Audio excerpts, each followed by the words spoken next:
Hello. Good evening. Good evening. I haven't told people I'm going to be here. I've had a bit of a write-off couple of days, if I'm honest. I've been really poorly. My chronic fatigue kicked my ass for 48 hours. But anyway, I'm here now. How are we all? Let me know if you're watching live. If you're watching and you're wondering what's going on, we're on day 4 of our 5-day challenge.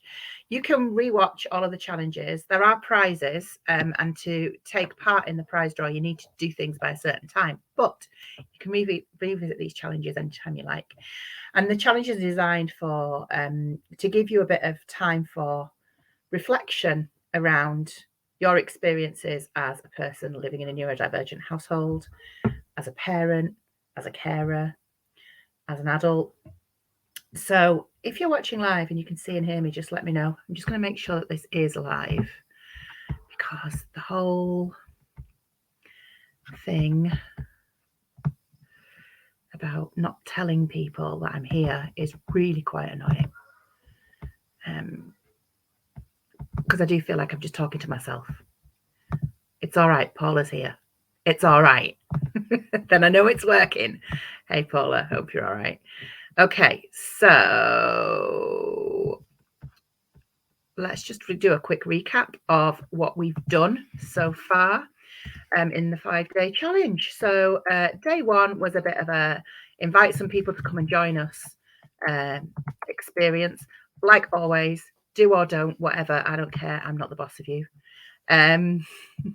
Which is like my caveat for those of us who might have some demand avoidance. You know that demand avoidance kicks our bums sometimes, even if we're not actually officially demand avoidant or pathologically in nature demand avoidant. So day 1 was invite some people to come and join the group, which some people did, which was awesome. Day 2 was about stress responses. So we covered polyvagal responses, your central nervous system, and we thought about what are our most common stress responses, what people you share your home or your life with, what their stress responses look like, what does that mean for your family dynamic, and what reframing you can do around that to pour some compassion on that for yourself.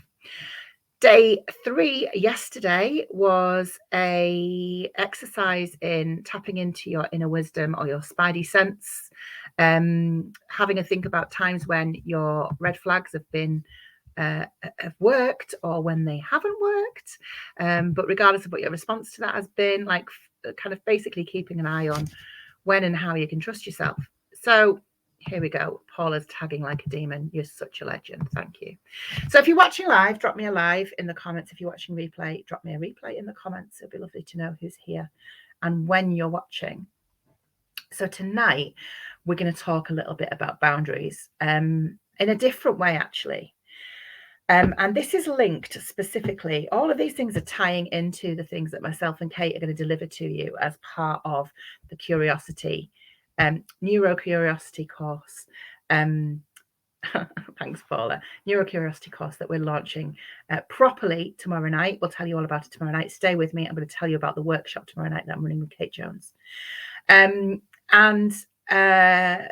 It ties in with that, and it's kind of building on some of the work that we've done in the Unstoppable Parent cohort. And it's just really thinking about what boundaries mean in real terms and what we mean when we're talking about boundaries, because there's a lot of talk about protecting your boundaries and setting boundaries. Actually, as neurodivergent people, boundary setting is not something that we are always comfortable with, particularly if we've grown up feeling like our boundaries aren't respected or aren't validated or aren't even recognized.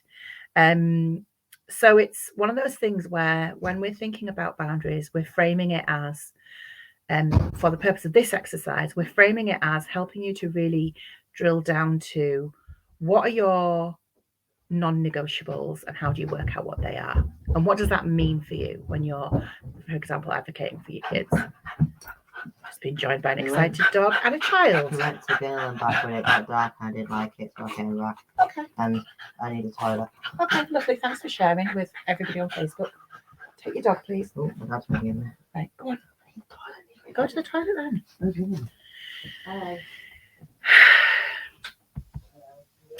Paula, I didn't even know people had boundaries when I was a child. I think it's a really common experience. Dog's back.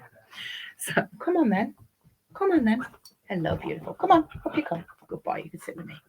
So yeah, so when we're talking about boundaries, what we're actually talking about is it's linked to this thing of understanding your own inner wisdom and understanding what is and isn't tolerable for you and what is and isn't acceptable for you.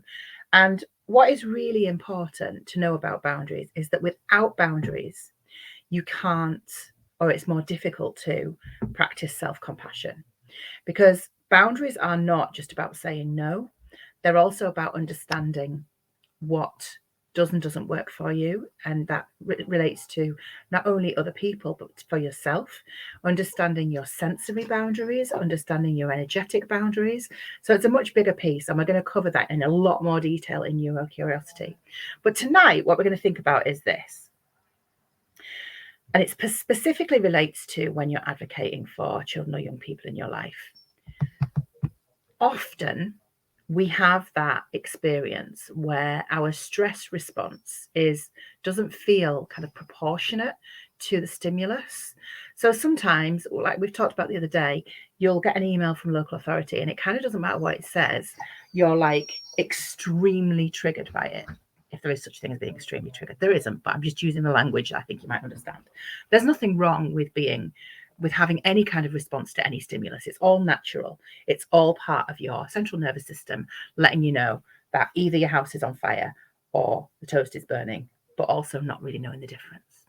So when you have those responses, very often when they become regular trigger responses to the same stimulus, regardless of what the content of that stimulus is, that can be because you've had an experience previously that your central nervous system is being reminded of that has rubbed up against one of your boundaries. So, for example, let me give you a for instance. A boundary in my home, and it's not something that we've spoken necessarily, it's not something that we've named, or at the time when it became a boundary, we didn't name it, but it was something that was kind of like a core held belief, and it was tied to my inner wisdom, right? When it became apparent that my son couldn't attend school, one of the things that kind of I came to understand, because he was able to tell me what he needed, or at least tell me what he didn't need, one of the things that became very clear was that something that we held as a firmly held belief in our home was this was not his fault. Okay, it was not because he was doing something wrong, or he was wrong, or he was broken, or he was defective, that he was struggling in school. That's not what that was about. What this was about was that the environment wasn't working for him. So, that thing about, when a flower's dying, you don't change the flower, you change the environment. You maybe move it into sunshine, or you water it a bit more, or you change its soil. And so what was my kind of core wisdom, and this is where boundaries kind of like are really helpful for you to understand this for yourself. What is your boundary about your core belief, your inner truth, your inner wisdom that you know to be true?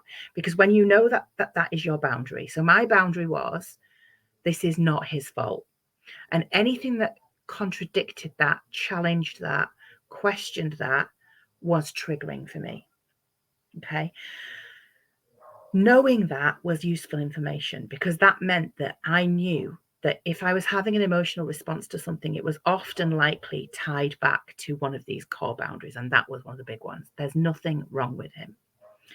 And in terms of how I practiced that out in the world, for instance, one of the ways that I established that boundary for myself and for him and with the people that we interacted with was, one of the things that I chose to do was that I chose to correct people on their vocabulary. So when, for example, they said to me, he won't come to school, or he's refusing to come to school, I would always correct them. It's not won't, it's can't. He isn't refusing, he's not well.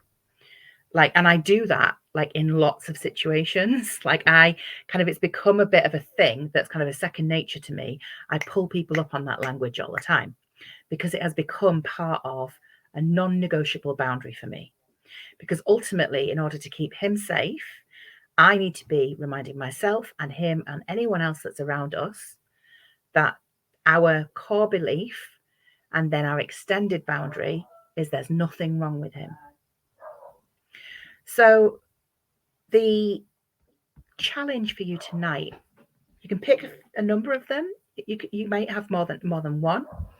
But what I want you to think about is, hold on, he's back. What's up? Why is the shower curtain closed? I don't. Oh, because I was going to get a shower earlier on, and then the phone rang. You never close the shower curtain. It's creepy. Okay, I'll open it when I finish on the call. There's nothing behind it, is there? There's nothing behind it.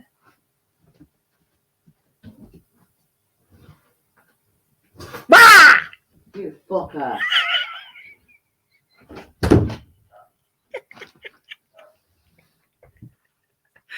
Such a twat.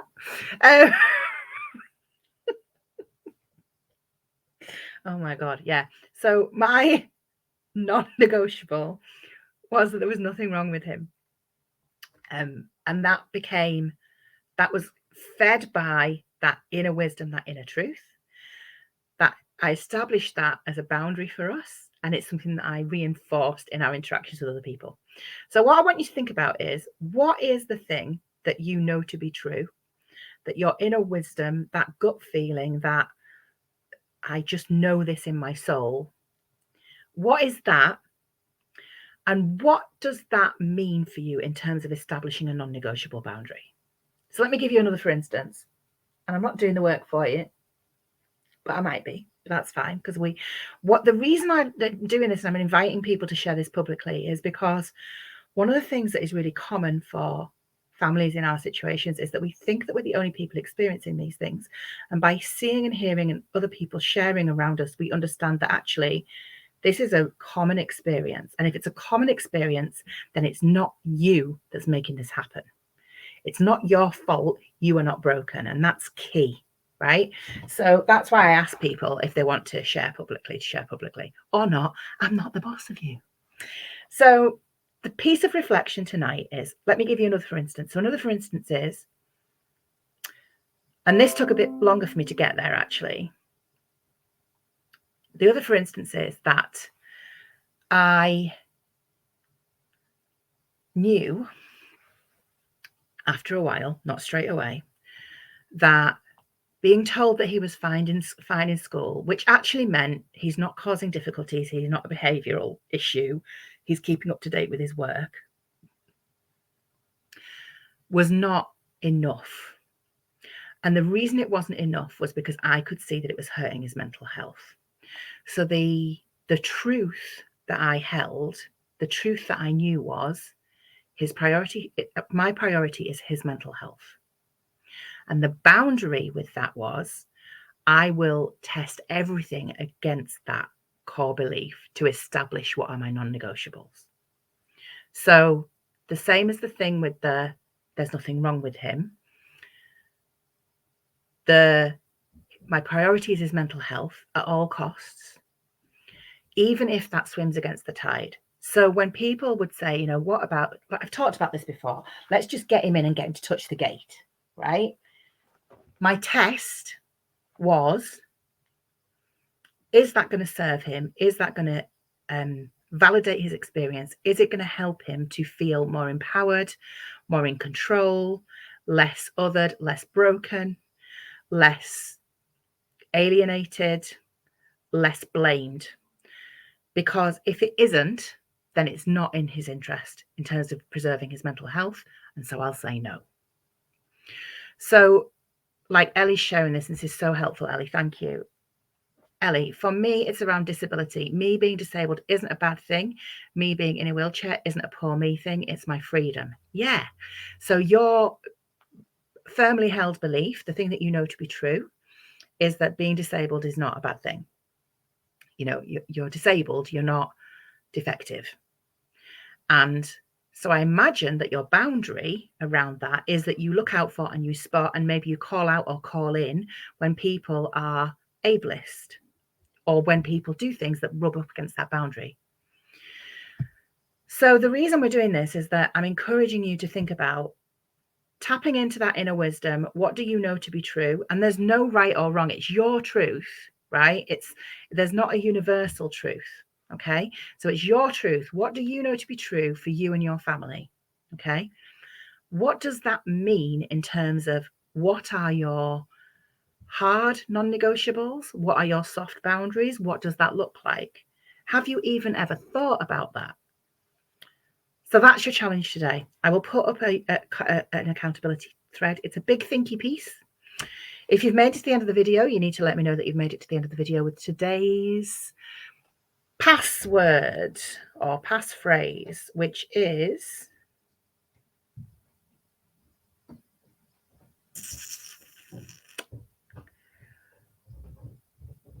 shower curtains are scary. There you go. So to let me know that you've watched it all the way to the end of the video, shower curtains are scary. You can rewatch, Karen, that's fine. So I'll put up an accountability thread just to remind you. Tonight, your thoughts are around what is that firmly held belief or beliefs that you know to be true for you and or your family.